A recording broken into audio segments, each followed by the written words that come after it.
dagskrá sem tillaga borgarfulltrúa Sjálfstæðisflokks og Framsóknar og flugvallavinna að endurskoða byggingaráform við Landssímahúsi vegna Víkurkirkjugarðs og þá tekur fyrstur til máls borgarfulltrúi Kjartan Magnússon.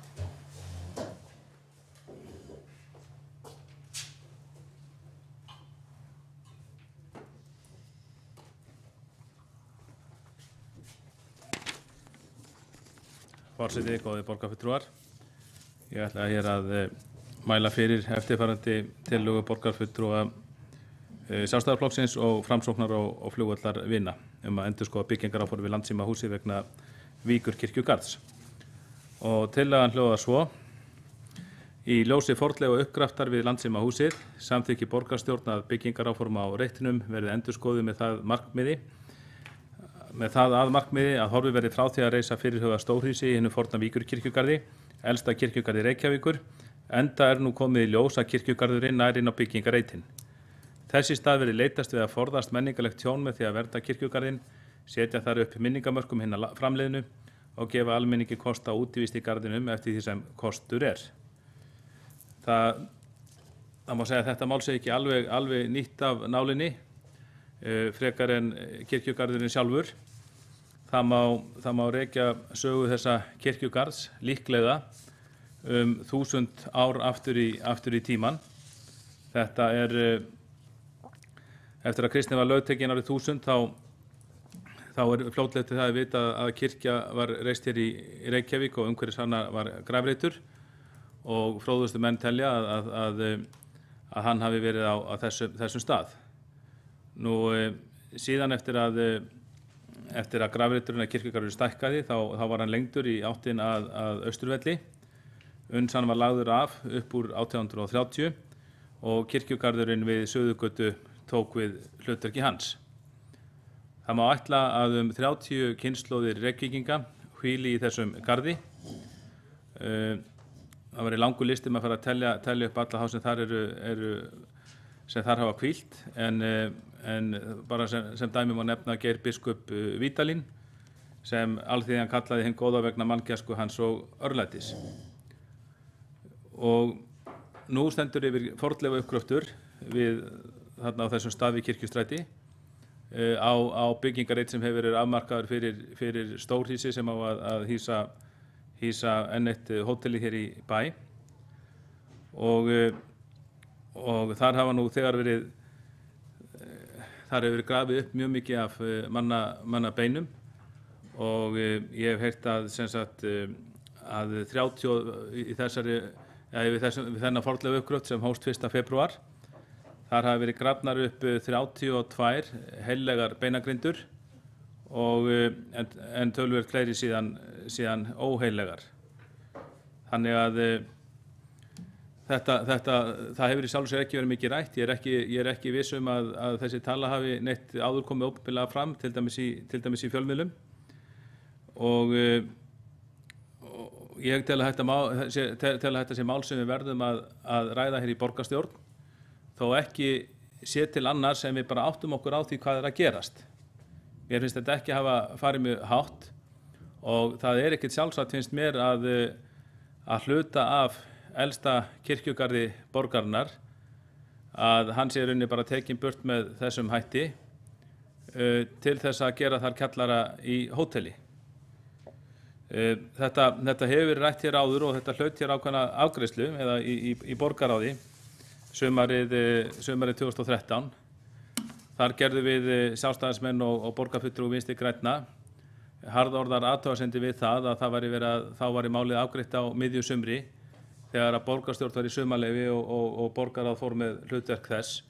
Okkur fannst þá mun eðlilegra að ræða málið fyrir opnum tjöldum í borgarstjórn, þannig að allir borgarfulltrúar væru vel upplýstir um það sem þar var að gerast. En á þessum tíma þá fékk maður auðvitað kynningu á því hvað var að gerast og ég man eftir því að þetta var nokkra kynningar sem ég fékk, en ég man eftir því að það voru ákveðnir aðilar þar sem drógu mjög í efa að kirkjugarðurinn hann næði inn á byggingareitinn, þennan byggingareit svo nokkur næmi. Þeir töluðu það að kirkjugarðinu það væri líklegt að kirkjugarðinu væri að langmestu leyti, jafnvel öllu leyti, inn á þeim reit sem inn á núverandi runni kirkjugarði, það sem núna afmarkað sem kirkjugarður, Víkurkirkjugarðurinn, eða sem ýmsir kalla Fógetagarðinn, og næði að mjög litlu leyti, ef þá nokkru, inn á byggingareitin. En menn voru ekki eitt sáttur þetta, það voru líka menn sem skrifuðu greinar í blöð sem héldu hinnu gagnstæða fram.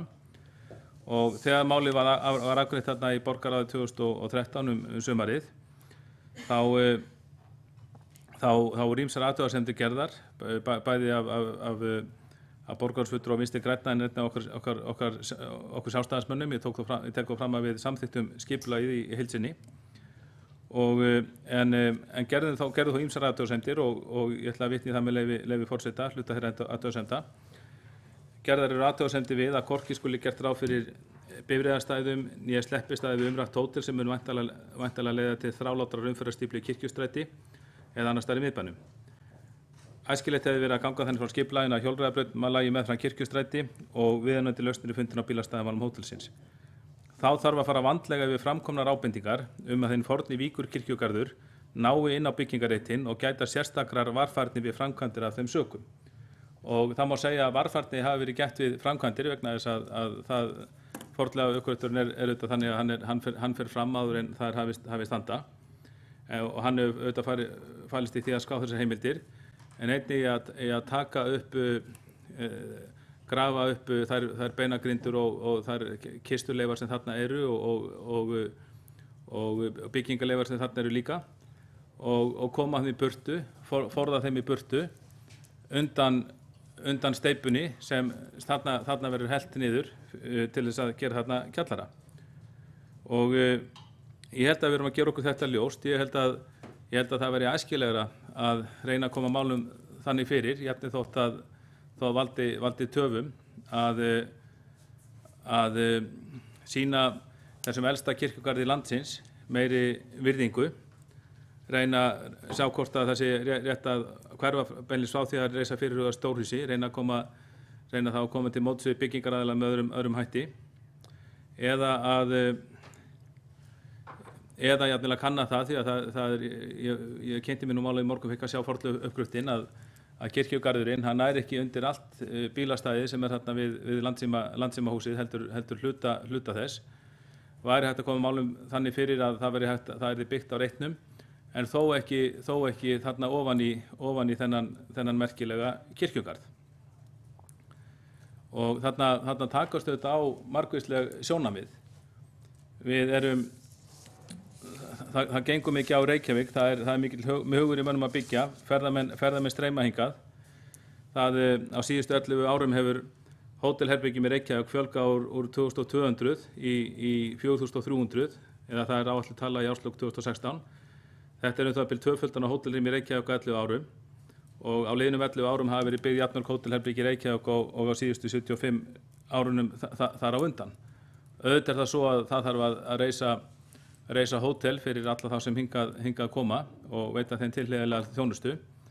En ég velti fyrir mér hvort að þarna í þessu tilviki, hvort að þarna höfum við borgarstjórn sem berum þarna ábyrgð, hvort við höfum farið kannski fram af of miklu kappi frekar en forsjá og hvort að við eigum að nýta rauninni síðasta tækifæri sem við höfum til þess að breyta málum, þannig með það að markmiði að sýna sögunni og sýna sögunni meiri virðingu og varðveita þarna garðinn í menningarlegu og sögulegu skyni og að sýna hinum látnu meiri, eða þá virðingu að leyfa þeim að hvíla áfram áfram þar sem þau hafa fengið að hvíla í einhverjar aldir.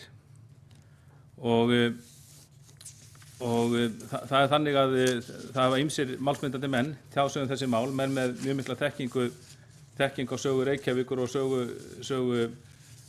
gömlu Reykjavík og kirkjugarði Reykjavík. Ég held að það séu fáir sérfræðingar þessi mál meðal okkar borgarfulltrúa, en þarna hafa ýmsir kvatt sér hljóðs og sendu erindi til okkar á sínu tíma, hafa rætt við okkur síðan, hafa skrifað greinar í blöð og tjáð sig með ýmsum hætti og þar á meðal eru menn eins og eins og Friðrik Ólafsson, stórmeistari og fyrrverandi skrifstofustjóri Alþingis, Dr. Helgi Þorláksson, prófessor, einhver mesti sérfræðingur okkar Íslendinga um miðaldasögu, Þór Magnússon, fyrrverandi þjóðminjavörður, og Þórir Stephensen, fyrrverandi dómkirkjuprestur og staðarhaldari í Viðey, sem sagt starfsmaður borgarinnar fyrrverandi, höfundursögu dómkirkjunar og höfundursögu kirkjugarða Reykjavíkur. Einnig Örnólfur Hall, arkitekt, sem hefur lagt mikla áherslu á söguleg málefni í sínu starfi. Ég held að þegar að menn eins og þeir sem ég nefndi hér á undan, þegar þeir kveða sér hljóðs og benda okkur á þetta, að þarna stöndum við rauninni frammi fyrir miklu menningarlegu tjóni ef að þarna verður bara haldið áfram og byggt ofan í kirkjugarðinn, að þá held ég að við eigum að hlusta og velta því fyrir okkur hvort við getum hana bætt úr. Málið er vissulega komið mjög langt og það er auðvitað óþægilegt að skipulagslegum ástæðum að snúa því við, en mér segir svo hugur að sögulega og menningarlega þá séu svo miklir hagsmunir í húfi að við að minnsta kosti verðum að ræða máli hér og velta því fyrir okkur hvort að þessi vilji meðal borgarfulltrúa í Reykjavík til þess að fara enn einu sinni yfir málið og skoða það með opnum og fordómalausum hætti í ljósi fornleifauppgraftarins sem blasir nú við okkur. Ég skora á alla borgarfulltrúa til að fá kynningu á þessum fornleifauppgrefti eins og við borgarfulltrúar Sjálfstæðisflokksins fengum í morgun og var mjög fræðandi, og því að þar kemur ýmislegt í ljós sem til dæmis fyrir nokkrum árum þegar maður setti sinni í málinu, eins og þið viti, við borgarfulltrúarnir alltaf setjum okkur inn í málinu á miklum hraða og svo tekur næsta mál við. Að þarna er minnst mun meira heldur en ýmsir fullyrtu fyrir nokkrum árum að væri þarna. Þarna eru til dæmis leifar á húsi eða mannvirki frá landnámsöld á þessum stað. Kemur svo sem ekki óvart að finna það á þessum stað, en við hljótum að velta því fyrir okkur við Reykvíkingar sem eru með þetta sem borgarstjóri Reykjavík sem á að varðveita þetta fjöregg sem ég held að kosin sé í sögulegu og menningarlegu tilliti. Við hljótum að velta því fyrir okkur hvort að það sé rétt ákvörðun að styrta hérna niður meiri steypu. Við erum nú þegar komin með, jafnir þó án húsins sem á að fara við kirkjugarðinn, erum við hvort sem komið þarna með eitt stærsta húsi í Reykjavík, svona sambyggt, svona komplex, og ég velti því fyrir mér hvort að og veit alveg að vilja fyrir hendi þá getum við breytt þessu og getum sýnt þessu svæði og þessum látnu Reykvíkingum sem þarna hvíla og sögunni meiri virðingu heldur mér finnst stefna í. Það er mikil gróska erlendis, alltaf er tíska vitna það sem útlendingar eru að gera. Það er mikil gróska erlendis í þessum málum, hvernig að varðveita mannvirki sem finnast eins og þarna og ekki síst grafreiti, og ekki ætla að gera grein fyrir því öllu hér, en við getum algjörlega sagt að svona tilhneigingin í þeirri umræðu allri sé svo að verða meira en minna og sína fornum grafreitum, ekki síst margra alda gömlum, sína þeim þá virðingu sem hægt er. Víða eru slíkir grafreitir biskupa eða kantnakompur og hvernig sem þetta er, þetta þykja með merkir staðir eftir sóttir túristastaðir. Og mér segir svo hugur að við munum ekki sjá eftir því seinna ef við stöldrum núna við og minnst kosti ræðum máli hér og athugum hvað sé hægt að gera. Ef hins vegar það er bara haldið áfram á fullri ferð og látið verða því að setja stórhýsið þarna ofan í hluta af þessum gamla kirkjugarði okkar Reykvíkinga, þá er ég hræddur að eftir einhver tíma, ég veit ekki hvað segjum 40-50 ára eða svo, þá verði dómur sögunar ekki hagstæðari yfir okkur borgarfulltrúum í Reykjavík. Þá er ég hræddur að dómur sögunar verði sá að þeir sem þarna hafi ráðið málum og látið sér þetta tækifæri til varðveislu úr greipum ganga, að það sé dæmi afstöðu sem hljóti svona fyrir dómi sögunar þann dóm að að það vera vúlgert, plebískt og bannalt. Kjartan Magnússon, borgarfulltrúi, hefur lokið máli sínu og þá Hjálmar Sveinsson, borgarfulltrúi, næstur á mælendaskrá.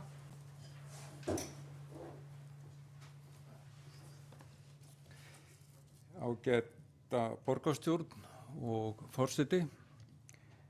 Ég held að ekkert okkar vilji fá þann dóm að vera dæmt vúlger, plebísk og banalt, svo ég noti latína eins og borgarfulltrúin.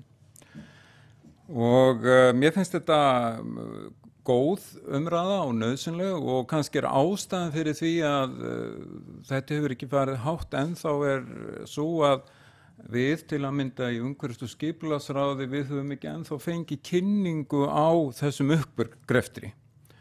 Og við höfum fengið kynningu á öðrum reitum þar sem hafa verið reyndar grafnir upp miklu eldri eða öllum líkindum eldri hlutir frá, og það á horninu á Vonarstræti og Lækjargötu, þar sem komið ljós gamall landnámsskáli eða leifar af gömlu landnámsskála. Við fengum ítarlega kynningu á því á sínum tíma og þá voru líka dregnar upp myndir af því hvernig mætti varðveita þetta og þá voru svona dregnar upp 3 sviðsmyndir. Ein gekk mjög langt í varðveislu þessara gripa eða þessara leifa á nákvæmlega þeim stað eins og þær eru, en hinar gengu heldur skemur og eru það, en allar 3 voru ágætar.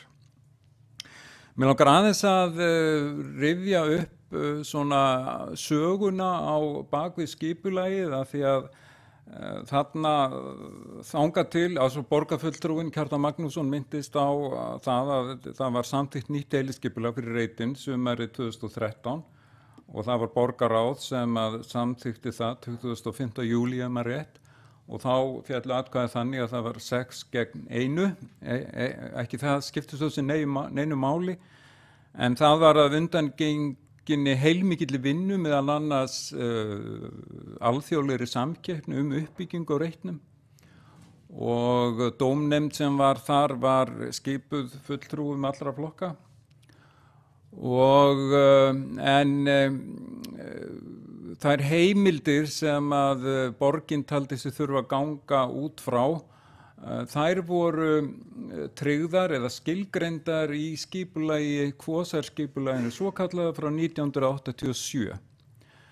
Og þar var gert ráð fyrir verulega miklu niðurrifi. Öll gömlu húsin á Reitnum áttu að fara, Aðalstræti 7, Vallastræti 4 og Thorvaldsensstræti 2, gamli kvennaskólinn. Þannig var nú skipulegsleg staða á Reitnum alveg þangað til 2013. Og þar, samkvæmt því skipulagi, rétt að hafa það í huga, frá Kvosarskipulaginu frá 1987 sem að margir hafa hrósað núna svona í seinni tíð, þar gert ráð fyrir að þar verði byggt á svæðinu, bílastæðinu við Kirkjustræti. Nefnilega ofan á að hluta til, hefur komið í ljós að það þá ofan á gömlum kirkjugarði og ég nefni þetta til þess að ítreka það að þarna voru ákveðnar heimildir, uppbyggingarheimildir sem var ekki auðvelt fyrir borgin að hunsa, henni bar skylda til þess að virða það samkomulag sem að þessar heimildir byggja á. Ég ætla ekki að fara í löngu máli eða neinu máli það sem kallaður hlutlægur skaðabótaréttur en allt mun þetta byggjast á því. Við erum með lögfræðinga sem geta skýrt það kannski út. En þannig að þetta búið að vera mjög lengi í skipulagi og það sem að gerðist með skipulaginu frá 2013, deiliskipulaginu samþykkt 2013, það var þá svo stóri plús að það gengur út fyrir því að öll gömlu húsin standi áfram. Aðalstræti 7, Vallastræti 4 og auðvitað Thorvaldsen, húsið við Thorvaldsensstræti, það að segja gamli kvennaskólinn sem var kosminu búið að friða.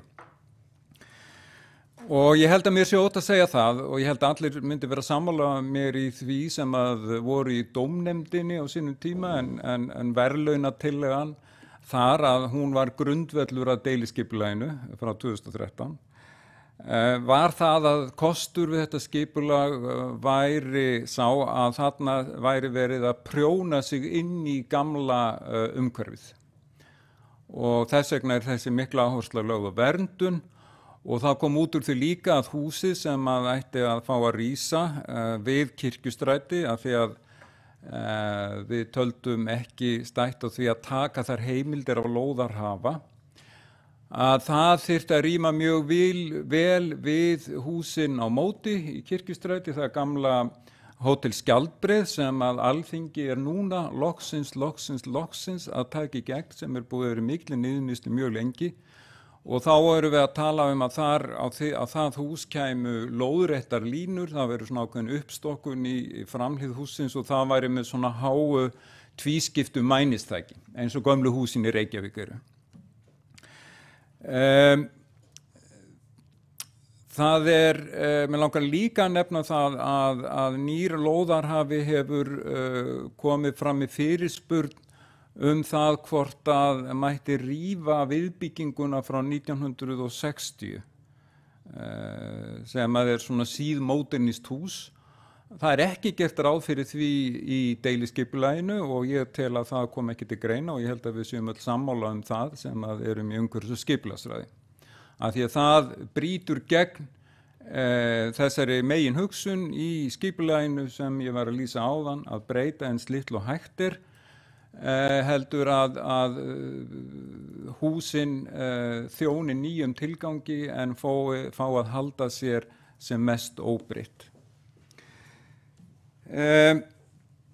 Á þessum stað það sem að núna bílastæði, þarna var áður, það var hús, ef ég man rétt, apótekarans í Reykjavík, mjög fínt hús, gamla Reykjavíkur apótekið var þarna við hornið á Thorvaldsensstræti og Kirkjustræti, þannig að þarna var alla tíð hús, þangað til 1960 þegar það hús var, ég held að það hefði verið svo seint, já, eða sennilega kannski verða rifið strax þegar að Landssímahúsið var reist 1930. Og það sem ég að segja að það var alla tíð hús byggt alveg að Kirkjustræti, en það svona eðlileg borgarmynd, húsin eru byggð að götunni. Og ég nefni þetta nú alltaf því ég held að þetta hafi meðal annars verið hugsunin á bak við það strax árið 1987 í Kosarskipulaginu að það verið ekki óeðlilegt að byggja þessari lóð. Þarna hafði alltaf verið hús. En ástæðan fyrir því að það var aldrei gert svo að aðalskipulag Reykjavíkur frá 1962 til 1983 gerir ráð fyrir að þarna kemi í gegn tengibraut sem að færi semst í gegnum miðborgina, í gegnum Kirkjustræti, upp Amtmannsstíg, í gegnum Amtmannshúsið og þá átti líka að rífa gamla Hegningarhúsið og helming húsana við Grettisgötu. Og þannig að sem sagt, ástæðan fyrir því að þetta hefur verið bílastæði núna í 50 ára svo að þetta veghelgunarsvæði. Öllum finnst þetta fráleitt í dag og ég held reyndar að fljótlega eftir að aðalskipulag var samþykkt í Reykjavík 1966 hafi menn komist að því að þetta væri afskaplega vond hugmynd en þetta er ástæðan fyrir því að þarna bara hefur verið bílastæði allar götur síðan. Jæja, nú ég búinn að rekja þetta, svona sögun á bakvið þetta í nokkrum orðum og þá ætla ég að koma mér að efninu og það nákvæmlega hvernig bregðust við þessum fundi. Og ég segi hérna sem borgarfulltrúi og formaður umhverfis- og skipulagsráðs að við tökum það auðvitað mjög alvarlega. Rétt eins og við gert á öðrum reitum þar sem að óvænt hafa kannski komið upp merkilega fornleifar.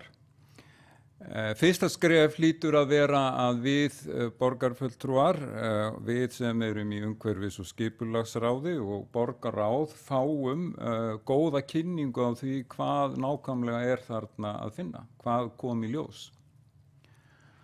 Og að þeirri kynningu lokinni að þá munum við hljóta að bera saman bækur okkar á ræðamálin.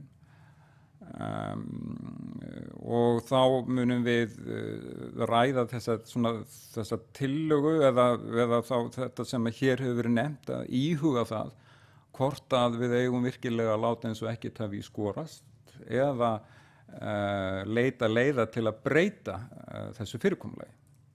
Og ég verður þetta algjörlega og tel alveg nauðsynlegt að við séum öll opin fyrir þeim leiðum sem að við kunnum ákveða þegar við vitum nákvæmlega hvað er að finna þarna. Hjálmar Sveinsson, borgarfulltrúi, hefur lokið máli sínu. Þá hefur Kjartan Magnússon, borgarfulltrúi, óskað eftir að veita andsvar við ræðu borgarfulltrúans.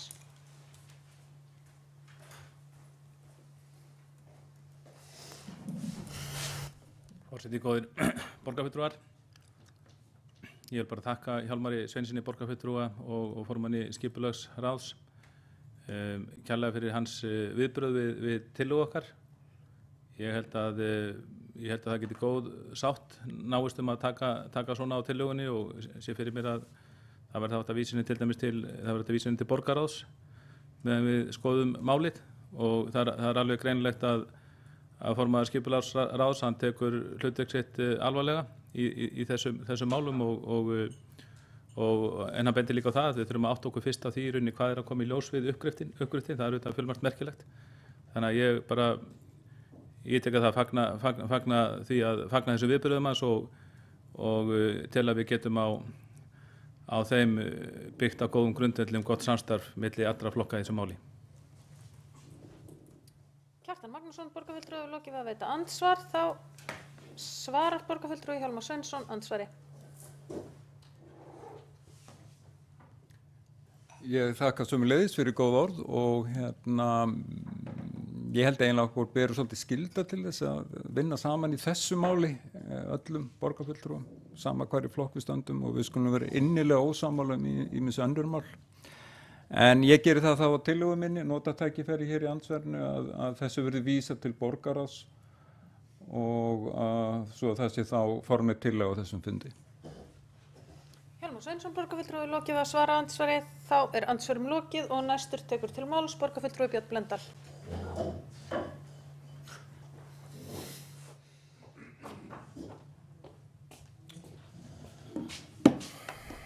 Já, forseti, ágætu borgarfulltrúar. Það er bara mjög fínt að fá umræðu þessi mál hér inn á fund borgarstjórnar og það er kannski eitthvað sem við þurfum svona að fólk þarf auðvitað að velta fyrir sér, sko, hvernig eigum við að hugsa varðveislugildi kirkjugarða. Nú er það þannig að grafir eru friðaðar í 75 ár og að þeim tíma liðnum er heimilt að grafa nýjar eða framlengja friðun. Ég þekki það ágætlega bara af eigin raun að við sem sagt kynntum okkur þetta sem sagt þegar við fjölskyldan vorum að undirbúa jarðaför, annars vegar föður míns og hins vegar móður minnar, að þá þau eru bæði grafin í gömlum kirkjugarði og þar var leiði fyrir og það passaði einmitt að það var rétt komið yfir 75 ára regluna, þannig að þau eru grafin sem sagt ofan í eldri gröf sem var ómerkt og vissi sjálfsögðu enginn hver var í. Þannig að það er auðvitað svona, það vekur mann aðeins til umhugsunar hvernig eigum við að fara með gamla kirkjugarða. Það sem eru auðvitað heimildir til og í sjálfu sér mjög eðlilegt og skynsamlegt í raun og veru að nýta það pláss sem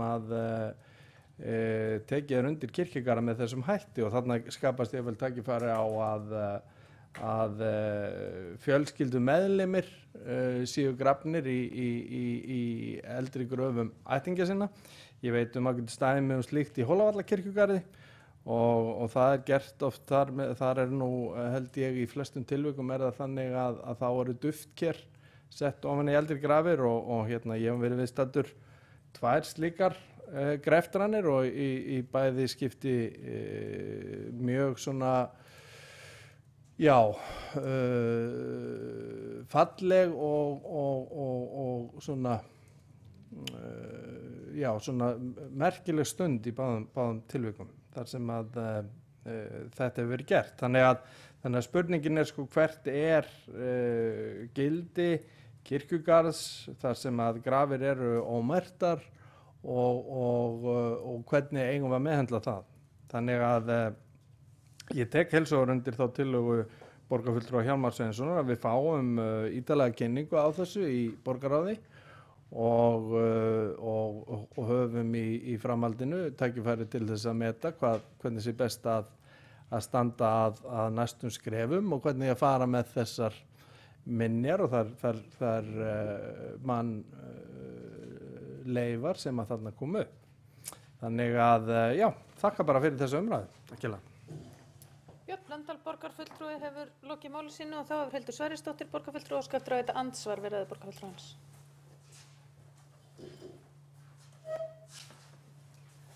Forseti, góðir borgarfulltrúar, já, ég ætlaði bara örstutt að koma inn í þessa umræðu varðandi til dæmis sem er grafarróna á þessari ágætu kynningu sem við fengum hjá fornleifa uppgreftinum í morgun sem ég einmitt hvet alla til þess að kynna sér, að þá kemur í ljós að þessi hluti garðsins sem er núna verið að grafa í ekki yngri en frá miðri 18. öld. Og að það virðist vera svona kannski pínu misskilningur í umræðunni varðandi það að þarna yngri grafirnar hafa verið vestar og eru ekki á þessu svæði. Þannig að þetta eru ýmis svona atriði sem eru að koma í ljós og er kannski betra að sé á hreinu því þetta er það mikilvægt að það hjálpar engum að það sé kannski viss misskilningur í umræðunni og held ég að við ættum öll þá bara einmitt svona að átta okkur á hvað er þarna í húfi og einmitt þá taka umræðuna hvernig sýnum maður svona menjum og minningu sem mesta virðingu. Er það endilega með að þær grafir séu þarna og þá sérstaklega kannski því að í þessu tilviki þá var rótið svo mikið þegar Landssímahúsið sjálft er byggt 66 að garðurinn sjálfur er svona í sæmilegri rúst má segja. Þar er þetta allt svolítið svona, hann hefur ekki haldist svona, já þá frá miðri 18. öld út af því að Landssímahúsið var byggt þannig að það var ekki sýnd nægileg virðing gagnvart þessu þá og sú staða hefur ekkert breyst. Þannig að ég tel að þessi sjálfsagt að við myndum þá skoða einmitt og það er þá ekki síst borgarmegin því það er það lítill hluti varðandi þessa hóteluppbyggingu sem að fer þarna yfir og þá er þetta líka spurningum þá bara fógetagarðin og spurningum kannski einhverja minnisvarða eða eitthvað slíkt og það er það hversum borgin gæti kannski tekið upp hjá sér þar sem það er á borgarlandinu þar sem það er mestmegnis af þessum gamla kirkjugarði. Þannig að ég ætla bara að taka undir að við höldum áfram að ræða þetta. Ég held að það sé bara mikilvægt og segi takk fyrir. Hildur Sverrisdóttir borgarfulltrúi hefur lokið að veita andsvar og þá er andsvörum lokið og næstur tekur til máls borgarfulltrúi Halldór Halldórsson.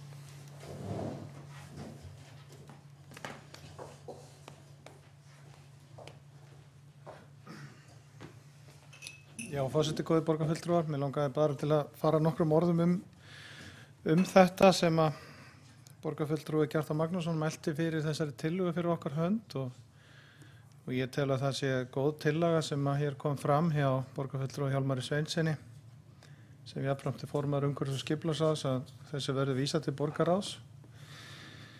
Þetta er auðvitað sem við setjum auðvitað fram vegna þess að auðvitað ber okkur öllum skylda til þess að bera virðingu fyrir sögunni, bera virðingu fyrir þeim látnu. Þetta er alltaf svona mikið tilfinningamál og svo má auðvitað líta þannig á þetta að leið og svona kemur upp að þarna sé hluti af bílastæðunum fyrir fram að Landssímahúsið, svæðið á milli hússins og kirkjustrætis, það eru grafir þar, að auðvitað líka gefur okkur tækifæri svona til þess að endurmeta hvernig á að nálgast það. Alveg eins og gert var við Aðalstrætið á sínum tíma þegar ákveðið var að sýna uppgröftin í kjallara þar. Mér fannst mjög áhugavert að fara í þessa vettvangsferð í morgun ásamt öðrum borgarfulltrúum Sjálfstæðisflokksins. Þar hittum við fornleifafræðing, við hittum fulltrúa verkefnisins, arkitekt og fulltrúa byggingaraðila og höfum tækifæri til þess að bara fræðast alveg frá fyrstu hendi hvað væri þarna í gangi. og ég kannski endurtaka eitthvað af því sem hér hefur komið fram áður, en það verður að hafa það að ég til dæmis hafði séð það skrifað að margir hafa talið gegnum tíðina að kirkjugarðurinn næði alveg að Austurvelli. Þessi uppgrettur sýnir fram á það að þetta eru svona einhverju 10-15 metrar sem að garðurinn virðist ná inn á bílastæðið, og þegar við séð það er þarna hvít skúrbygging yfir uppgrættarsvæðinu. Þannig að þetta nær engan veginn alveg að Austurvelli, það er minnst kosti alveg ljóst. Og það er líka þannig að það virðist vera sem að því að það er grafið þarna síðast 1838, að það virðist vera sem að svona nýjustu grafirnar hafi verið, þeim hafi verið raskað eða það verið fjarlægt úr þeim, voru fjarlægar úr þeim meira að segja 40-50 ára kistur á þeim tíma í kringu 1966 þegar það er byggt þarna. Og stór hluti af þeim jarðnesku leifum sem að finnast við uppgræftir núna hafa verið sem sagt í því sem að rutt hefur verið á húsinu eftir að það var byggt og tekið í notkun 1967. En svo finnast þarna í gröfum tæplega 40 sem sagt heilar líkamsleifar. Þannig að þetta er auðvitað allt í rannsókn, þetta er í aldursgreiningum og það er búið að skanna allt svæðið og það er búið að taka því loftmyndir með drónum og það er verið að fara mjög nákvæmlega í gegnum þetta og að mikilli virðingu vil ég meina með þá kynningu sem ég fekk í morgun. Þannig að þetta verður allt saman miklu ljósara fljótlega. En fornleifafræðingurinn sem við hittum í morgun, hún sagði okkur það að hún teldi að þessa grafir væri að minnstakosti ekki yngri en frá 1750 sem umræður þarna á þessu afmarkaða svæði. Þannig að ég held að það geri öllu málinu gott og okkur sjálfum að fá tækifæri til að ræða þetta hérna, og ég sé að það er komin ágætt málsmeðferð á það, eða tillaga ágættri málsmeðferð að mínu viti, að þessi verði vísað til borgarráðs til frekari skoðunar. Og ég ætla að segja að ég fagna því sem að formaður umhverfis- og skipulagsráðs sagði hér áðan, Hjálmar Sveinsson, að nálgast þetta af virðingu og ef að það er ástæði til að endurskoða áformin að þá auðvitað gerum við það. Það er ekkert þar með sagt að það verði gert, það kemur auðvitað bara í ljós. En við höfum þá að minnstakosti haft uppi þau varnaðarorð sem að rétt var að hafa uppi á þessum tímapunkti og getum þá staðið saman næstu skref. Takk.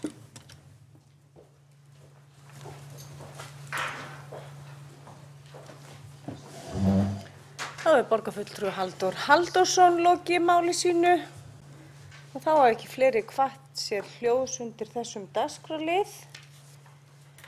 Og við leggjum það til að tillögunni verði vísað til umhverfis- og skipulags til borgarráðs þeir borgarfulltrúar sem samþykkja það gefi merki. Það telst samþykkt samhljóma.